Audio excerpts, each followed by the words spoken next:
Hello, I'm going to show in detail how I program realistic and interesting drum parts by hand in Logic using Addictive Drums 2. For context, this is basically a screen capture of my entire process programming the drums for my recently released cover version of a track from the video game Final Fantasy VIII called Under Her Control. So it will be a bit of a track breakdown on that simultaneously. I had the foresight to record my screen whilst I was doing this, so it wasn't specifically for a YouTube video, meaning I was in like full-on creative mode. So because of that, I'm just going to narrate over what I'm doing or what I did and kind of comment on each thing as it kind of happens, and just to kind of talk about some of the techniques that I'm using and the thought process behind the approach to programming drums, what I think are sort of useful principles to have in mind or kind of things to have in mind when you're programming drums to get fun results out of them, basically. So with that said, let's crack on. So my process for this basically starts with getting a MIDI file for one of the Final Fantasy tracks that I want to cover, and these are available in abundance online, and they vary in accuracy in terms of how correct they sound to the song that they're meant to be, and you can hear straight away. If you know this song, then you can hear as soon as I've loaded it up in Logic, some things sound a little bit wrong. Like that clav part was on the wrong octave, so before I start programming the drums, I'm going to go through and just kind of quickly tweak and correct some of this MIDI and some of the instrument sounds, just so it's a little bit closer to what it's meant to sound like. I'm basically going to use the MIDI in this as a guide to program my drums to. Now, there are drums in the original track, and I'm pretty sure they are included in this MIDI project. They're the Steinway grand piano tracks. They've just imported incorrectly, but those are the drum parts. But I'm going to completely ignore those and not use them at all, and I'm going to recreate the drums for this song from scratch using Addictive Drums. And my sort of approach behind doing that has been to stay faithful to what the original parts are doing, and then at later parts in the song I kind of divert and I start adding more fun details to kind of make it slam a little bit more, basically. The idea being basically I want to try and make this sound like a real drummer, like a live drummer. On the original soundtrack version, the drum parts are often quite static, and they're very loopy. So I kind of want to preserve the original details and things that were in the original drum parts pretty much exactly how they were, but then imagine that they're being played by a real drummer live at a gig, and someone who's like pretty sick, should we say, and someone who's got the chops. So, you know, kind of having a lot of fun with the parts and making it more exciting and engaging for a real audience, essentially, is kind of the idea behind what I'm going to start doing with this, surely. Just to name some influences of mine when it comes to drums is people like Richard Spaven, Yussef Dayes, JD Beck, Thomas Pridgeon, Athletic Progression, the Nates are good, Nate Wood and Nate Smith, absolute bangers. And yeah, just kind of like pretty much techie, choppy drummers from across the musical spectrum.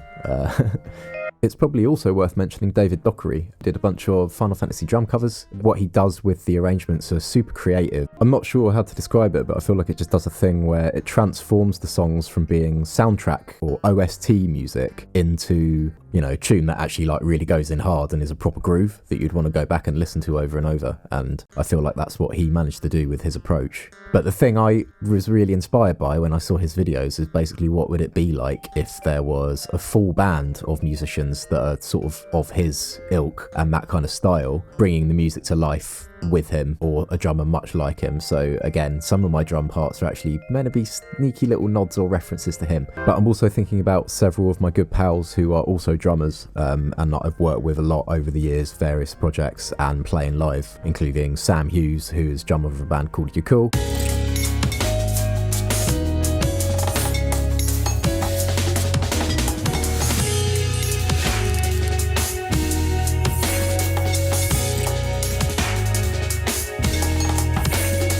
My good pal Barney Sage, who is the drummer with me in my band project called Luo.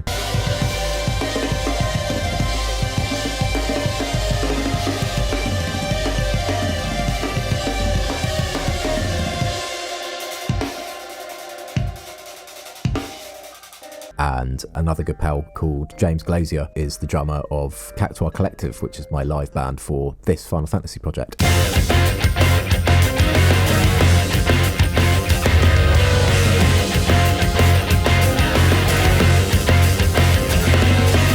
I'm going to try to program something that I think my drummer could actually pull off, and to do that, I'm kind of going to use fills and stuff that are kind of informed by what they would actually do, or thinking about their drum playing style that I'm already aware of. So that can be quite like useful for having a direction and a vision in mind for what you're going for, basically. So this is where I actually start programming the drums now, and I'm using the original track on Spotify as a reference and just closely listening to it to emulate what's going on in the drums to begin with, and I'm just creating the hi-hat pattern here. The velocity is reasonably high to get the sound quite loud, but I'm not paying too much attention to that with this part here just yet, and I'm just copy-pasting that to kind of give myself a little bit more to work with.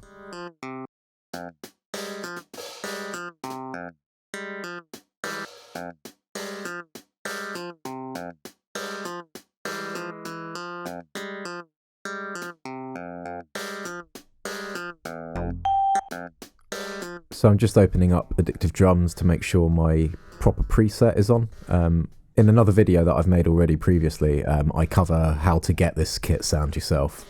So I won't be covering that here today because I think that's kind of a separate topic. This is just about how to program and click things in to get a good sound. So if you're interested in how to get the kit sound that I'm using, check that out.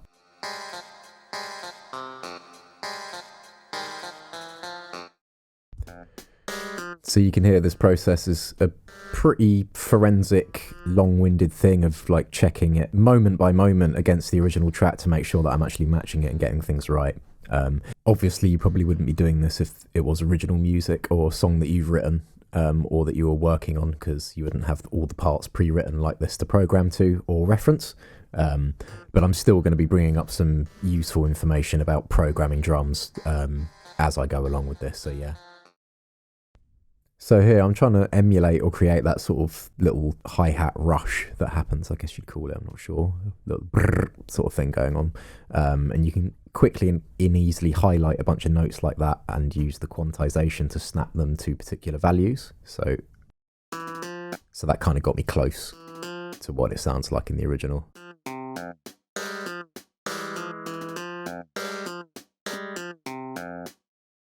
And here I'm using the pencil tool to just add a couple of extra quieter hits in, just to add a little bit of subtle detail.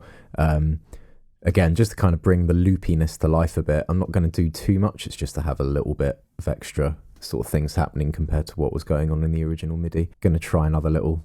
Yeah, it doesn't sound quite right, so I'm going to attempt adjusting the velocities of that to see if that helps me. And it doesn't. So I've done too many hits, so here I get rid of a few. That's kind of better, I think. Now I know the pattern is the same for the next few bars, so I can just copy paste this, and now I've got that copy pasted out, I can start adding in the kick and extra details in the hi-hats and stuff. So a little detail here with Addictive Drums, you can see I've actually just layered the snare. I've used the center snare hit and the rim shot, and the two of these layered together will give you a more sort of rim shotty, fat snare sound in my opinion. So that's a little trick with Addictive Drums. Another minor note is that the velocities for my kick and snare are at their loudest, and I have them kind of orange. You can turn them up to full red, which is the hardest you can possibly hit it. And I actually don't like to do that because you'll get a different timbre and a different sonic characteristic out of Addictive Drums depending on how hot the velocities are. And I think this is the sweet spot for the main drum hits, if you like. I feel like if you hit a real drum as hard as you physically can actually hit it, then you don't get a great sound. There's kind of like a sweet spot, I think, so worth bearing that in mind in Addictive Drums as well. I've also copy pasted a fair bit of the part out, but this is just to give me an area to work with that I can start now tweaking and making changes to.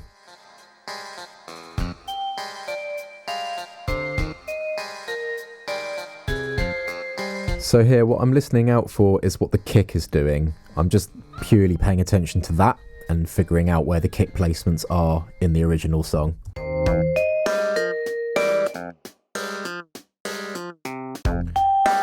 So I immediately realise that those snares aren't meant to be there, so I get rid of those for the time being.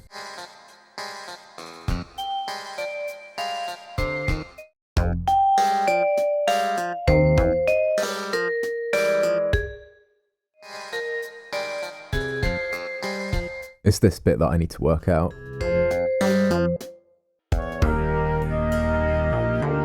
So I'm just having a look at that ride part and just referencing the original to get the phrasing of it down. And admittedly, on rewatching this, I think I actually mess up the phrasing or sort of change it slightly. I think I make it slightly more complicated than it needs to be for some reason. Here you can see I'm trying to work it out. So I'm just clicking in hits in different places to try and get it right, basically. Sometimes you need to kind of put things down to check that you're putting it in the right place, if that makes sense. That's not it. That's kind of cool, but it's wrong. So you can see what I was going for is that kind of triplet fill, but I've done it at half the speed it's meant to be. So I'm just adjusting it and then using the quantize menu to try and get the right value. You see I've messed it up there. If you make the notes a bit shorter like that, slightly easier to see what's going on.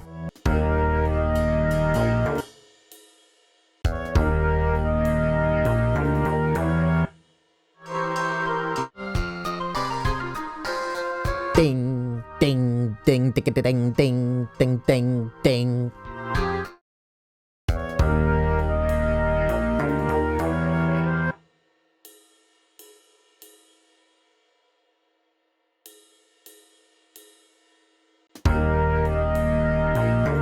So you can see that I've added those little green notes, which are embellishments. They're not in the original MIDI, but I feel like they're just small details that are slightly more realistic to what a drummer would actually do. I don't think a real drummer would play things quite as robotically as that unless you really specifically told them to. It's a bit weird. I think they would naturally have a bit of bounce in their hand on the ride, and you would get little incidental, subtle hits like that.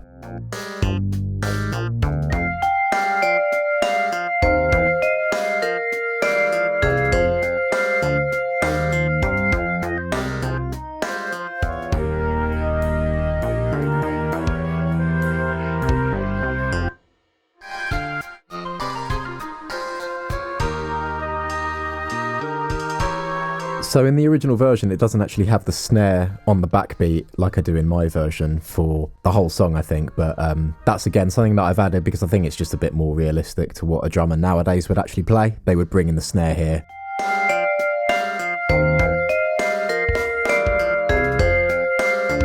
It just makes it a bit more of a groove, and it's a subtle way to add a feeling of progression or like something's actually happening in your arrangement. So yeah, that kind of less is more approach can be good sometimes. If you start the song without the snare and then gradually bring it in, it feels like something has happened. So that's, again, sort of like an arrangement thing, a good trick to kind of employ.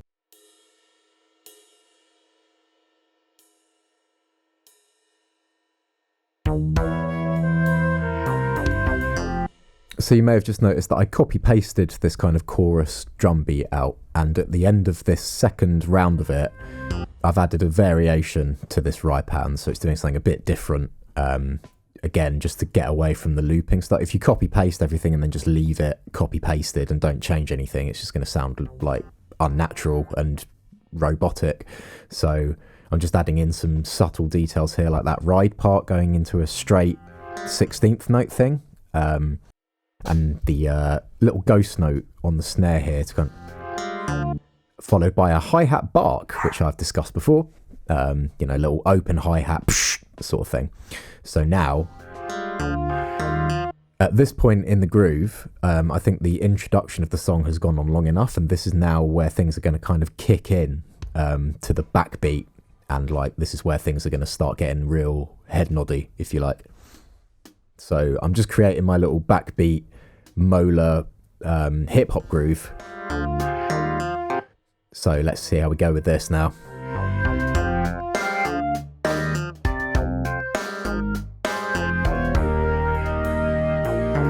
See how this sounds in context. So a psychological thing of doing drum programming this way, moment to moment as you go, is you can probably hear.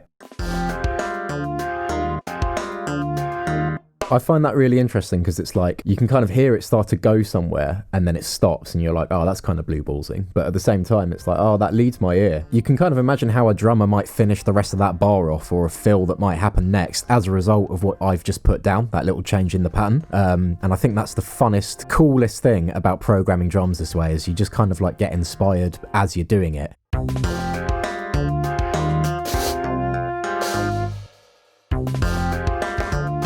A cool thing that you can do is just grab some of your hi-hats, the little green ones from the closed hi-hat, and just drag them up to an open hi-hat to give yourself a little bark at different points in the pattern. So you can hear I've got that open hi-hat happening on beat 1, and then that one happens on the sort of 16th off note. But yeah, that can just, if you play around with open hi-hats like that in your groove, can really help a sense of movement and add some, like a layer of interest additionally to what's going on in the kick and snare. So at this point in the track, I'm thinking it'd be cool if it goes into a kind of half-time, kind of broken backbeat groove. So there you can hear how that hi-hat behaves like a kind of rhythmic function and creates a kind of... It's like a little rhythmic phrase with the kick and snare, right? Like...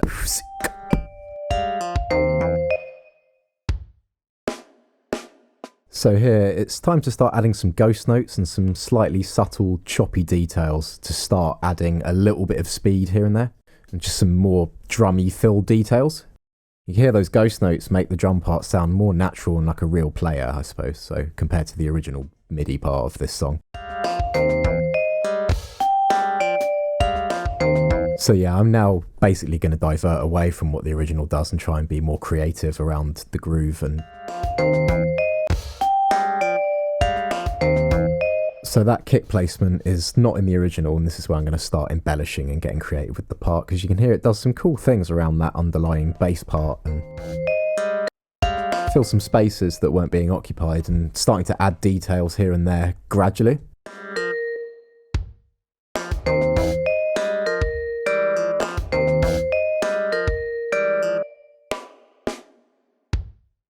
Now, I could appreciate I'm probably desensitized to this and it might look like I'm going absolutely fucking insane because I keep going back to the start of the bar and playing the same thing over and over again, but it's to listen through to what I've done in a fuller context so I can actually check what I'm doing sounds cool. And it also, like, listening from the start of the section and getting up to where the drums stop, again, it's just helping lead my ear into what can happen for the next bar and what's appropriate to do based on what's come before or what I've put down before. So at this point, you've got that cool bass fill that kind of comes in, that like ba-da, ba-da, ba-da, boo, boo, boo, boo, boo. So at this point, I think it's cool if the drums kind of join with that and do something fun around that little phrasing and that little moment. So I'm going to try chucking in a really... So let's do a cheeky little triplet tom fill here and see if we can tech this out a little bit.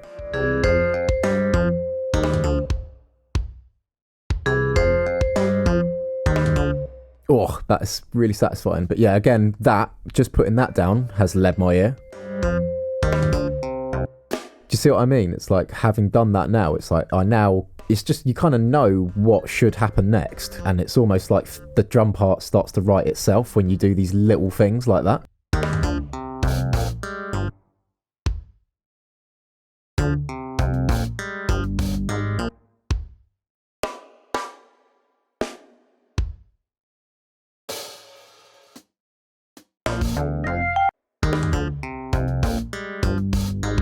So that's a fun implementation of hi-hat barks, and you're kind of getting that, that smack and a more like punchy drummer vibe out of it, I guess. Kind of makes it more, or it's kind of making it more like stabby, like stabs from math rock or like gent or something almost, isn't it? Yeah, it might seem obvious to some, but that's a fun way that you can kind of make things a lot punchier, is to put hi-hat barks on your sort of rhythmic or melodic accents.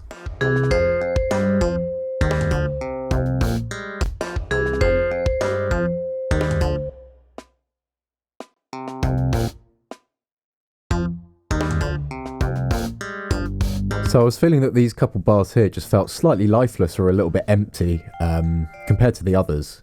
And I've just added these little ghost notes for the snare, which I think adds just a lot. It's a small detail, but I think it really helps.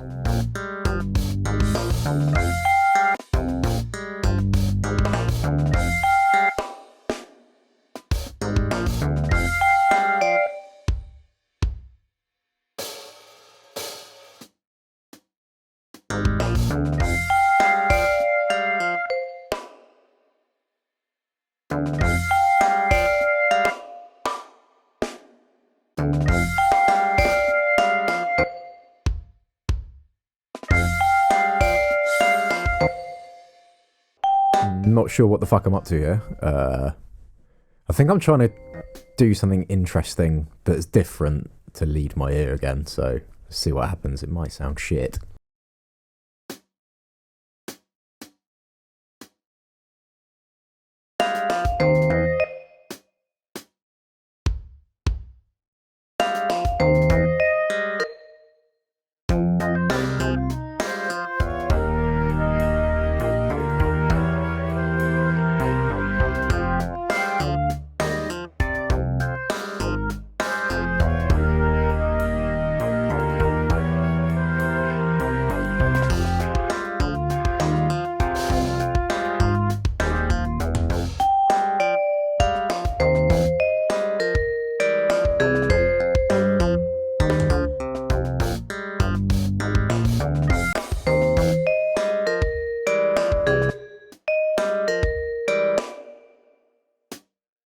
So having had a listen to all of that in context again, I now think that this bit needs a couple more little details, like this hi-hat and tom fill.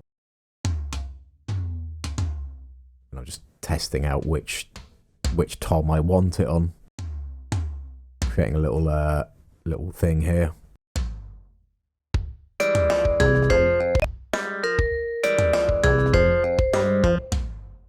It needs another one here to sort of complete the phrasing. Yeah,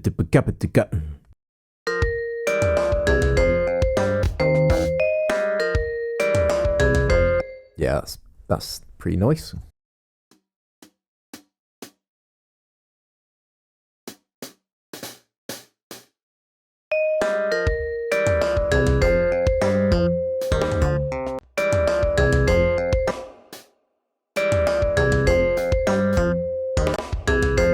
So here, just for a brief moment, I switched to the hi-hat edge rather than using a hi-hat bark. And it's a slightly more aggressive sound than the closed hi-hat, but it's still not quite as hard as the full open hi-hat. And just using a variation of like degrees of openness of the hi-hat can again help things subtly sound a bit more realistic. Because the drummer, again, would probably not hit the hi-hat in exactly the same place for every single hi-hat part in the song, I guess. So.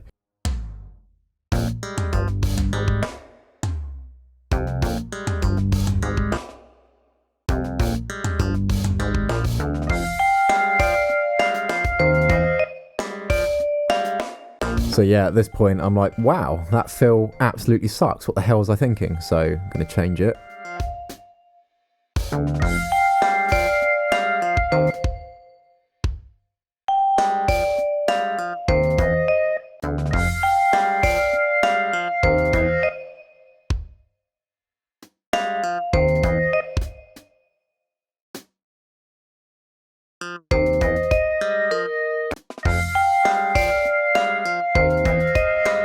I think that was a bit subtler, nicer, and more interesting than what was happening before.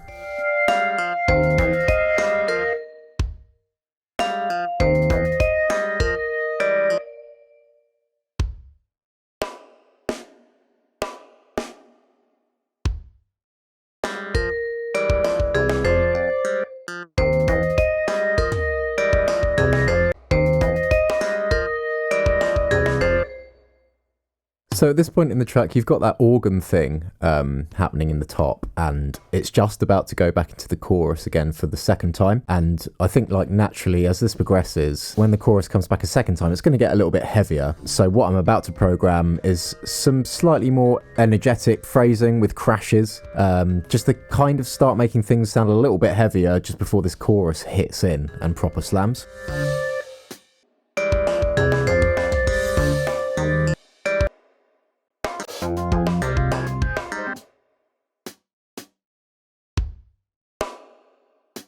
So I'm trying to create a kind of ending fill to go with this bar here where you've got that little organ run. Just to kind of feel like it's got to the end of this section before the big chorus comes back in.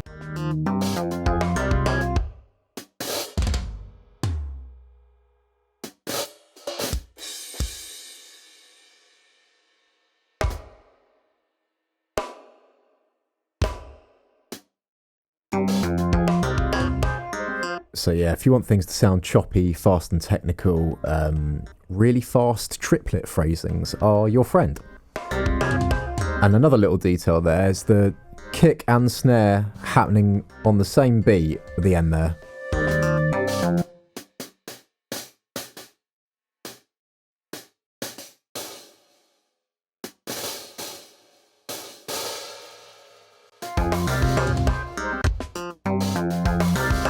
So that's just getting the hi-hat to gradually open up a bit.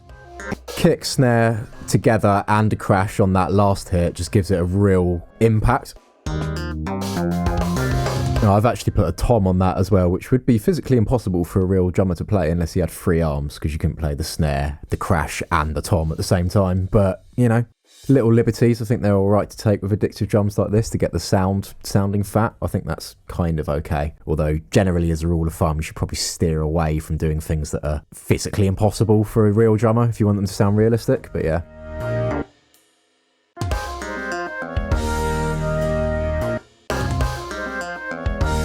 And yeah, actually stopping my pattern short and cutting it and leaving that little gap before the chorus comes in obviously makes it sound a lot bigger and heavier when it does hit, right? Previously, I had a bunch of hits in that gap and it just wasn't as satisfying coming into that chorus hit like that. Less can be more in circumstances like that, for example.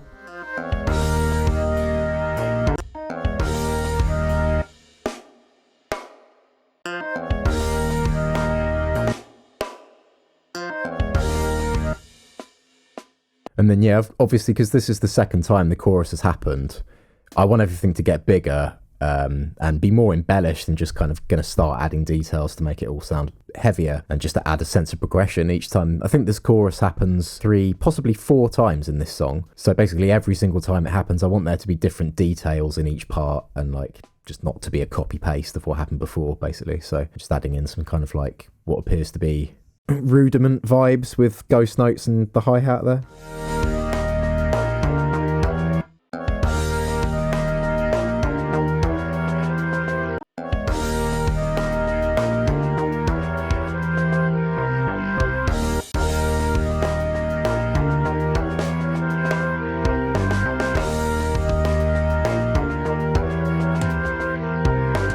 It's a job for later, but you can hear there, to me, that just sounds slightly robotic and a bit fake, and it's because of the velocities of the ghost notes and the hi-hat all being identical. So you can go through and just kind of like randomly adjust some of the velocities of those hits to change the timbre of them a little bit, and that'll just help it sound a little bit more natural. Right, I'm getting near the end of this, and now we get to this fun little riffy clav section here, and I'm just copying out a like a molar hi-hat to give me a bunch of stuff to work with for this section. So with that copy pasted out, it now becomes quite easy to add little details to that hi-hat molar thing, like this little nice little speedy little detail there, and yeah, gonna get a little bit more chopsy on this section here.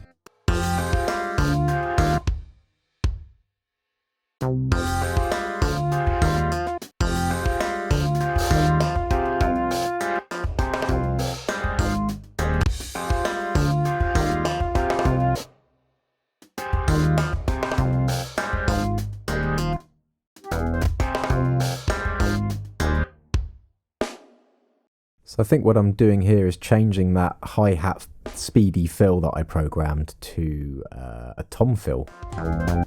So it's pretty easy, you can just drag them up here. So you want 2 hits on the rack tom and 2 hits on the floor tom. And then it's like, yeah, like a little speedy run going around the toms there. Ooh. Spicy! Let's complete this spiciness with a nice little hi-hat bark thing. Ugh. That is quite disgusting in the most positive way.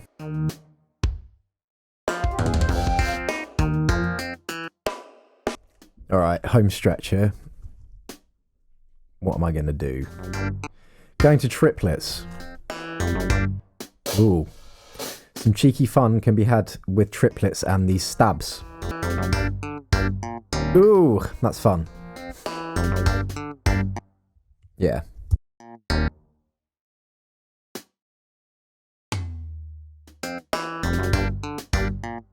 Ooh. See, that there's tiny detail, but that little hi-hat just before the second stab there really... Yeah, I don't know, that does a thing. I don't know what, but it does a thing. Alright, so there, just because I put that hi-hat down, I now hear... Which is like, I think Yussef Dayes likes to do that a lot in his parts, that kind of like... thing, so...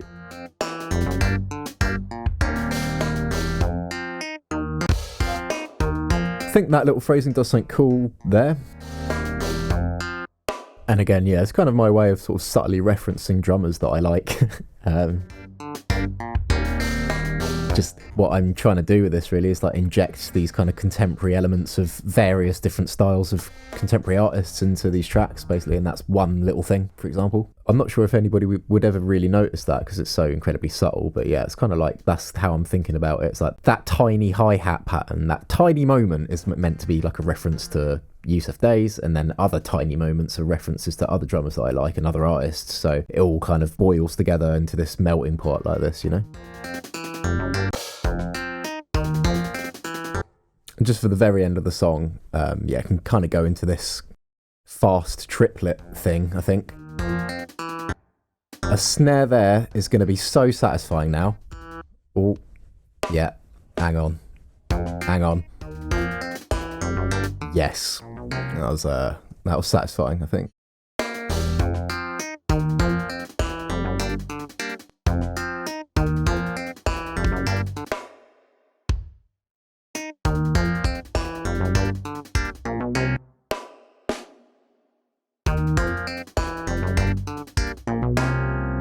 Right, that deserves one more final big tasty impact on the end right there, doesn't it? So let's take our triplets right up to that and add a couple toms just before, and that should hit pretty hard, hopefully. Ooh, getting there. Ooh. And there you have it. Complete. Oh, I've completed it, innit, mate? So if you've not been driven insane by listening to fragments of this track on repeat over and over again for this entire video, let's now have a listen to all of what I've done in one long playthrough and see if it's any good.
For this song, the arrangement actually loops twice.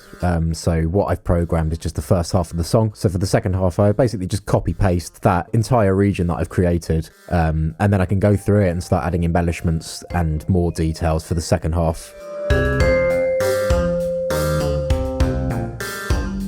But now with the drums programmed, I've got a really solid foundation to record other parts over, like the guitars and bass, and various other things like the vibraphone. So my next part of the process of this is to go through all of these sort of fake sounding MIDI instruments and learn and re-record and replace as much of it as possible with real instruments. So this is my proper final mix file for Under Her Control, and you can see that I've still got the Addictive Drums in here as MIDI, but most of the things I've re-recorded, such as the bass and guitars and vocals, the vibraphone. And there are now also all of these like Amen breaks and kind of RDM breakcore inspired glitchy beats in and around the Addictive Drums part.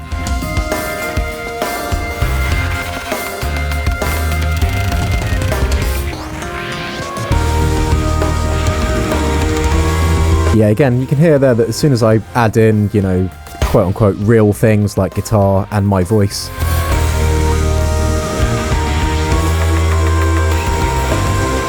it does a lot to kind of support the Addictive Drums sound and just helps everything sound a bit more realistic, I think, maybe. And because I've programmed all the drums by hand as the song goes through, the part responds really dynamically to the music and it's just kind of perfectly matched to it. And I'm just going through the master processing chain that I have on this track, so it basically consists of a bit of top-end EQ using Amber by Acoustica, a bit of harshness taming with the FabFilter Pro MB, some saturation using True Iron, the UAD Shadow Hills is acting as a mastering compressor, and then I'm using K-Clip, that just clips the whole mix and stops anything going over -6 dB, and that's before the limiter, and then I have a limiter on that afterwards just to bring everything up to a good volume.